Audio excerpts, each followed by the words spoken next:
Thomas Ravier, bonjour. Vous êtes le maire de Villefranche-sur-Saône. Vous êtes aussi vice-président du conseil départemental. Alors, votre ville a été l'un des points de rencontre pour les Gilets jaunes. Nombre de manifestations sont tenues sur les ronds-points et aussi à la barrière de péage de l'autoroute. Est-ce que vous avez rencontré les Gilets jaunes? Est-ce que vous avez discuté avec eux? Ah oui, je les ai rencontrés à plusieurs reprises puisque j'ai reçu même des délégations plusieurs fois qui sont venues me rencontrer, des délégations différentes, parce que c'est un mouvement un petit peu disparate et protéiforme.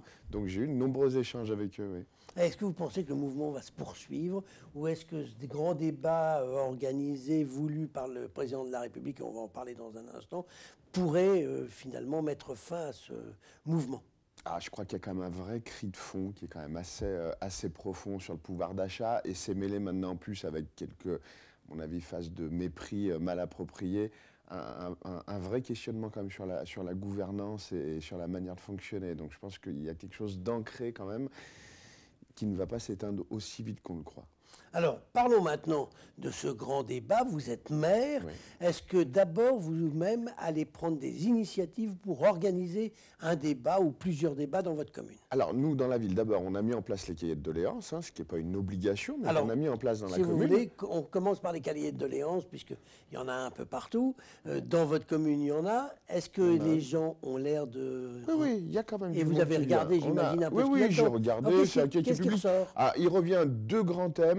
Justice fiscale et sociale d'un côté, et de l'autre côté, ce que je vous disais, vraiment sur la question de la gouvernance. Alors on voit bien qu'il y a derrière des items qui reviennent en permanence, comme voilà, le RIC ou un certain nombre de questionnements sur l'organisation de la démocratie. Mais c'est les deux grandes tendances. Bon, alors maintenant, effectivement, vous avez mis ces cahiers de doléances. En ce qui concerne les débats? Sur les débats, on doit recevoir soi-disant un kit explicatif, un kit d'organisation que je n'ai toujours pas reçu à la ville de Villefranche. Mais par contre, on facilitera tout ce qui permettra d'organiser le débat et le dialogue parce qu'on a besoin d'apaisement et d'échange.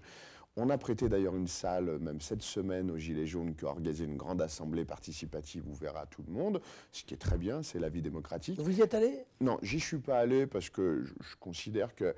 Mais vous y avez, j'imagine, des gens qui y étaient, qui vous ont... Non, non, j'ai pas cherché à me mais qui renseigner. vous ont rapporté un petit peu Je ça. sais qu'il y avait du monde, qu'ils ont échangé dessus, mais je n'ai pas cherché à questionner plus que ça. Et je prêterai des salles, je mettrai à disposition les moyens de la démocratie locale à tous ceux qui voudront organiser des débats. Je pense que je me rendrai à certains s'il y en a qui sont organisés dans la ville. Après, je ne veux pas en être le garant ou l'organisateur.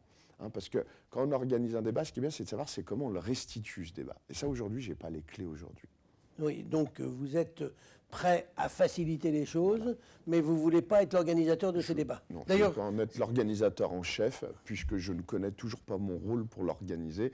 On n'a aucune consigne, il y a une espèce de flou quand même qui règne. Je sais que le Premier ministre doit annoncer des choses dans les jours qui viennent, mais il y a quand même encore un grand flou qui règne là-dessus. Et surtout, une fois qu'on a fait le débat, à qui on transmet les hypothèses, les suggestions de ce débat? Je ne le sais toujours pas. Dites-moi, Thomas Ravier, le président de la République rencontre les maires. Il l'a fait en Normandie, il l'a fait dans le sud-ouest. Est-ce qu'il va venir dans la région? C'est prévu.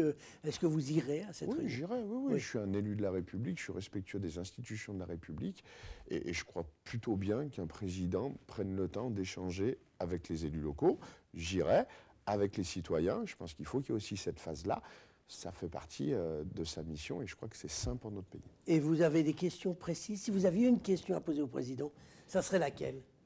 Comment on arrive à casser la défiance entre les élus et les citoyens? Les maires, on n'est pas trop concernés par ça, mais on se rend compte quand même qu'il y a une vraie défiance après tout ce qui est les institutions, le rôle des élus, ce qu'on appelle les technocrates, l'administration. Il y a sans doute des raisons, il y a sans doute des choses à réformer, il y a aussi de la démagogie au milieu de tout ça. Je crois qu'il faut retisser ce lien, sinon ça ira mal dans ce pays. Thomas Ravier, est-ce que face à cette crise sans précédent depuis des décennies, le gouvernement ne devrait pas avoir une réponse politique forte? On a évoqué une des solutions, mais on a aussi évoqué un changement de gouvernement. Vous en pensez quoi? Alors, je ne suis pas politologue et je ne suis pas devin, donc... Non, mais vous êtes il y a eu des réponses. Il y a eu des réponses sur la question du pouvoir d'achat. Il y a sans doute des choses encore à retravailler. Je pense que surtout, il faut changer d'attitude. Vraiment, je pense que la forme, dans ce mouvement, a quasiment autant compté que le fond. Il faut arrêter avec le mépris, il faut arrêter avec l'arrogance et il faut arrêter avec les petites phrases, les petites provocations. Il faut arrêter de cliver, il faut au contraire rassembler et apaiser. Donc vraiment sur la forme, il faut d'abord changer ça. Il va y avoir ce grand débat, on verra ce qui en ressortira. Si c'est un changement de gouvernement, comme ça a pu arriver par le passé, qui permet d'apaiser, ça peut être une hypothèse. Mais si c'est que ça, le changement, ça ne sera pas non plus une solution. Et le référendum ? Moi, je crois au référendum, oui. Je crois au référendum. Alors, je sais que le gouvernement s'interrogeait sur un référendum à questions multiples. Ce qui peut être une solution peut-être intelligente si elle est valable juridiquement, parce que question par oui ou par non, vous savez, c'est je soutiens ou je soutiens pas le gouvernement. Et ça fausse souvent la question. Je pense qu'un référendum à questions multiples sur notre organisation, sur nos institutions, ça éviterait peut-être de tomber dans cet écueil, ça permettrait peut-être d'avoir un vrai débat intelligent et peut-être de réformer par la meilleure voie la voie référendaire notre pays. Mais j'imagine que le maire que vous êtes, qui va être chargé du dépouillement, commence à s'arracher les cheveux parce qu'un référendum à questions multiples, ça sera un vrai problème au niveau du dépouillement. Et vous savez, les maires, on est habitués à s'arracher les cheveux quand c'est pour le bien de la République. Toujours. Eh ben, on va en rester là pour aujourd'hui, et puis on va suivre avec attention ce qui se passe à la fois dans les jours qui viennent concernant le mouvement des Gilets jaunes, et puis l'organisation des débats dont vous nous avez expliqué que vous seriez prêt à les faciliter pour tous ceux qui le voudraient dans votre commune. Thomas Ravier, je vous remercie. Merci à vous.